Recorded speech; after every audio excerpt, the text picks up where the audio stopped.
নমস্কার বন্ধুরা, ভক্তিমূলক কথা চ্যানেলে জানাই আপনাদের সকলকে স্বাগত। বন্ধুরা, আশা করছি ঈশ্বরের আশীর্বাদে আপনারা প্রত্যেকেই ভালো আছেন এবং সুস্থই আছেন। সামনেই আসতে চলেছে আশ্বিন মাসের অমাবস্যা, যেটিকে আমরা মহালয়া বলে জানি। এই অমাবস্যার তিথিটি বছরের আর 12টি অমাবস্যার থেকে একেবারেই আলাদা এবং এর গুরুত্বও বিশেষ। তার কারণ এই বিশেষ তিথিতে দেবী দুর্গার চক্ষুদান করা হয়। পিতৃপক্ষের অবসান এবং দেবীপক্ষের সূচনার সন্ধিকালকে বলা হয় মহালয়া। এই দিনে যেমন মাতৃদেবীর আরাধনা করা হয়, ঠিক সেরকমভাবেই পিতৃপুরুষের আশীর্বাদ লাভের জন্য পিতৃতর্পণও করা হয়ে থাকে। সনাতন ধর্মের তিথি হিসেবে খাদ্য খাবারের যে বিধিনিষেধগুলি আছে, সেগুলি মহালয়া তিথিতে অবশ্যই পালনীয়। তার সাথে সাথে আবার এই দিনেই পড়েছে এই বছর অর্থাৎ 2024 সালের দ্বিতীয় অর্থাৎ ভয়ঙ্কর সূর্যগ্রহণ। মহালয়া এবং সূর্যগ্রহণ একই দিনে পড়ায় এটি কিন্তু একটি বিরল সংযোগ বহন করছে। তাই বন্ধুরা, এই দিনটিতে কিন্তু প্রত্যেকেরই সাবধানতাপূর্বক থাকা উচিত। আজকের পর্বে আমি আপনাদের সঙ্গে শেয়ার করব আগামী 2রা অক্টোবর বুধবার দিন, মহালয়ার দিন এই একটি মাত্র গাছের 3টি পাতা নিয়ে করুন ছোট্ট একটি উপায়। সমস্ত প্রকার আর্থিক সমস্যা থেকে মুক্তি পাবেন। মা লক্ষ্মীর অশেষ কৃপা আপনার এবং আপনার পরিবারের সাথে সদা সর্বদাই থাকবে। খুব সহজ একটি উপায় যা জীবনকে সুখ এবং সমৃদ্ধিতে ভরিয়ে তুলবে। এই বছর মহালয়া পড়েছে বাংলার 15ই আশ্বিন 1431, ইংরেজির 2রা অক্টোবর 2024 বুধবার দিন। চলতি বছরে অমাবস্যা তিথি শুরু হচ্ছে 1 অক্টোবর মঙ্গলবার রাত্রি 9:39 এবং পরের দিন বুধবার সারা দিন অমাবস্যা তিথি থাকবে। তাই বন্ধুরা, আপনাদের এই কাজটি করতে হবে অমাবস্যা তিথি চলাকালীন এই মহাযোগে। কীভাবে এই উপায়টি করবেন সমস্ত কিছুই আমি আজকের এই ভিডিওতে জানিয়ে দেবো। তাই আমার সকল দর্শক বন্ধুদের অনুরোধ করব যে আজকের এই ভিডিওটি একদমই স্কিপ না করে সম্পূর্ণ দেখবেন এবং দেখার পর যদি ভালো লাগে তাহলে অবশ্যই কমেন্টে লিখবেন জয় মা দুর্গার জয়। এবং বন্ধুরা, ভিডিওটি শেয়ার করে দেবেন আপনাদের নিকট আত্মীয় স্বজন এবং বন্ধু বান্ধবদের সাথে, কারণ মহালয়ার আর বেশি দিন বাকি নেই। তাই ভিডিওটি পেলে প্রত্যেকেই উপকৃতই হবেন। চলুন বন্ধুরা, আসা যাক মূল পর্বে। আগামী 2রা অক্টোবর মহালয়ার দিন এক বিশেষ সংযোগ সৃষ্টি হচ্ছে, কারণ এই দিন একদিকে যেমন পড়েছে বলয়গ্রাস সূর্যগ্রহণ, তেমনি একদিকে মহালয়ার অমাবস্যা। এই দুইয়ের সমাবেশে এক বিশেষ যোগের সৃষ্টি হয়েছে। ফলে এই দিন বিভিন্ন উপাচার করে গৃহে এক শুভ বার্তা বহন করে নিয়ে আসে। এই দিন দেবী পক্ষের সূচনা হয়। এই দিন মাতৃশক্তির বিশেষভাবে পূজা অর্চনা করা হয়।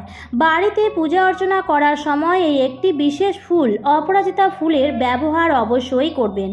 এই বিষয়ে বিশেষভাবে একটি ভিডিওতে আলোচনা করা হয়েছে, আপনারা চাইলে দেখে নিতে পারেন।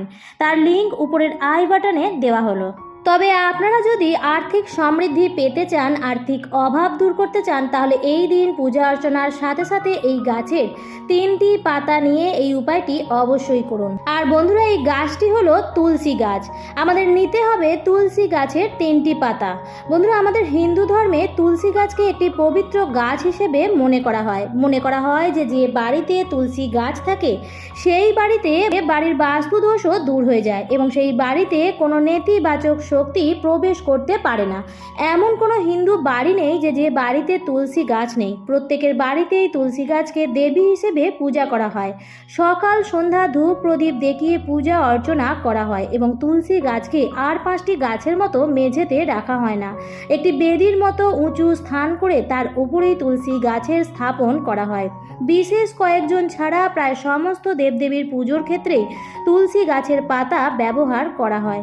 ভগবান বিষ্ণু বা শ্রীকৃষ্ণের পূজা এই তুলসী পাতা ছাড়া অসম্পূর্ণ। আগেকার দিনে দেখবেন বন্ধুরা, বাড়ির উঠোনের সামনেই তুলসী গাছ বা তুলসী মঞ্চ রাখা হতো। তার কারণ, যখন কোনো ব্যক্তি সেই ঘরে প্রবেশ করবে তার নজর সবার প্রথমেই তুলসী গাছের উপরেই পড়বে, যার ফলে সেই ব্যক্তির কুনজর সেই বাড়ির ওপর পড়বে না। তাই বুঝতেই পারছেন বন্ধুরা যে তুলসী গাছ কতটা পবিত্র গাছ। আর তুলসী গাছের এই পাতা নিয়ে এই উপায়টি যদি সঠিকভাবে করতে পারেন, তাহলে আপনার জীবনের ভাগ্যের আমূল পরিবর্তন ঘটাতে সক্ষম হবে। তার জন্য আপনাদের নিতে হবে 3টি মাত্র তুলসী পাতা।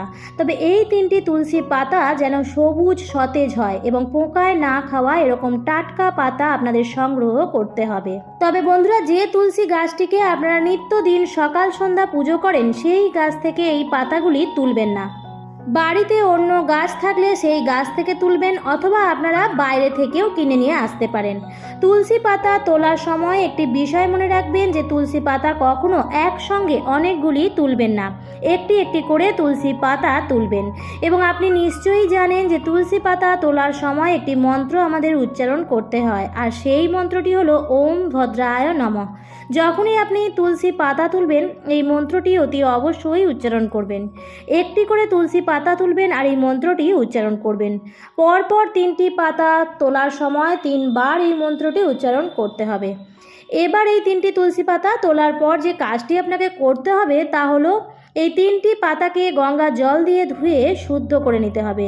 তুলসী পাতা তোলার সময় আরও একটি বিষয় খেয়াল রাখবেন যে সর্বদা স্নান করার পরে তুলসী গাছে হাত দেবেন। স্নানের আগে বাসি কাপড়ে অথবা ভেজা কাপড়ে তুলসী গাছকে কখনো স্পর্শ করা উচিত নয় এবং অমাবস্যার দিন কিন্তু তুলসী পাতা তোলা উচিত নয়। তাই আপনারা এই উপায়টি করার জন্য আগের থেকে তুলসী পাতা সংগ্রহ করে রাখবেন।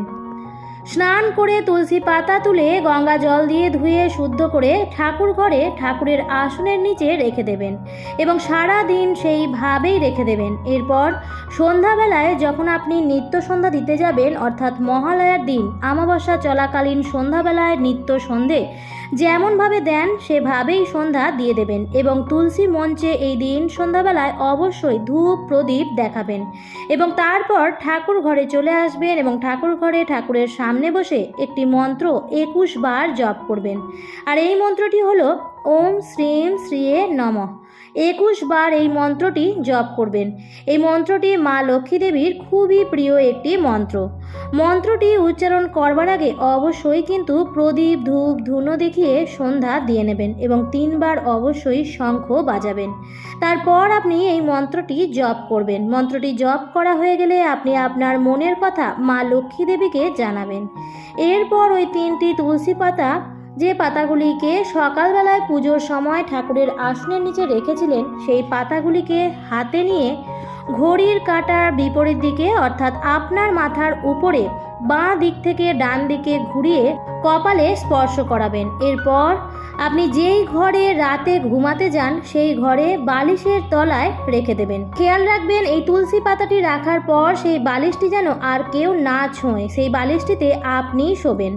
অর্থাৎ বন্ধুরা, এই উপায়টি তো আপনারা করবেন সন্ধ্যাবেলায়, কিন্তু সন্ধ্যাবেলায় তো আর আপনারা শোবেন না, তাই এই বালিশটি আলাদা করে তুলে রাখবেন যাতে কেউ বালিশটি না নিতে পারে। তারপর আপনি রাত্রির বেলায় যখন শুতে যাবেন সেই বালিশটিতে মাথা দিয়ে ঘুমিয়ে যাবেন। পরের দিন সকালবেলায় ঘুম থেকে উঠে স্নান সেরে শুদ্ধ বস্ত্র পরে ওই 3টি পাতাকে নিয়ে কোনো প্রবাহিত জলে ভাসিয়ে দেবেন। আর যদি আশেপাশে কোনো প্রবাহিত নদী না থাকে তাহলে ওই 3টি পাতাকে আপনার বাড়িতে থাকা যে কোনো তুলসী গাছের নিচে পুঁতে দিন।